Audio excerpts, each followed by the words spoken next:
അസ്സലാമു അലൈക്കും വറഹ്മത്തുള്ളാഹി വബറകാതുഹു. സഹോദരങ്ങളെ, ഞങ്ങളൊരു യാത്രയിലാണ്. രാത്രി അസമയത്താണ് ഇങ്ങനൊരു കാഴ്ച കാണാനിടയായത്. വിശുദ്ധമായ ഖുർആനിൽ അല്ലാഹു സുബ്ഹാനഹു വ തആല പറയുന്നുണ്ട്, വല്ലദീന യദ്ഊന മിൻ ദൂനില്ലാ. വല്ലദീന, ചില ആളുകൾ, യദ്ഊന, അവർ വിളിച്ചു പ്രാർത്ഥിക്കുന്നു, മിൻ ദൂനില്ലാ, അല്ലാഹുവിന് പുറമേയുള്ളവരെ, ലം യഖ്ലുഖൂന ഷൈഅ, അവർ ഈ ഭൂമിയിൽ ഒന്നും തന്നെ സൃഷ്ടിക്കുന്നില്ല, വഹും യുഹലകൂൻ, അവരാവട്ടെ സൃഷ്ടിക്കപ്പെട്ടവരാണ്. ഈ മരിച്ച് കബറിൽ കിടക്കുന്ന ആള് ഈ ഭൂമിയിൽ ഒരു ഈച്ചയെ പോലും സൃഷ്ടിക്കുന്നില്ല. ഇനി അവരാകട്ടെ, അവർ ഈ ഭൂമിയിൽ നമ്മളെപ്പോലെ തന്നെ സൃഷ്ടിക്കപ്പെട്ടവരാണ്. എന്നിട്ട് അല്ലാഹു സുബ്ഹാനഹു വ തആല പറഞ്ഞു, അംവാത്തും ഒയ്രി അഹിയ, അവർ മരണപ്പെട്ടവരാണ്, ജീവനില്ലാത്തവരാണ്.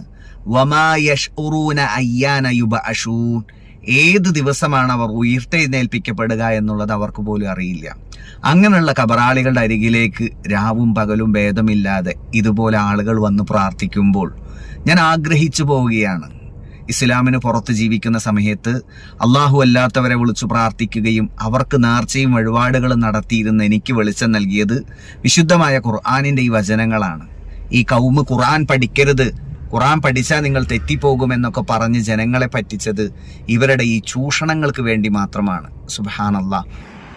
തലയിൽ അല്പമെങ്കിലും ഓളമുള്ള ആളുകൾ ചിന്തിക്കണം.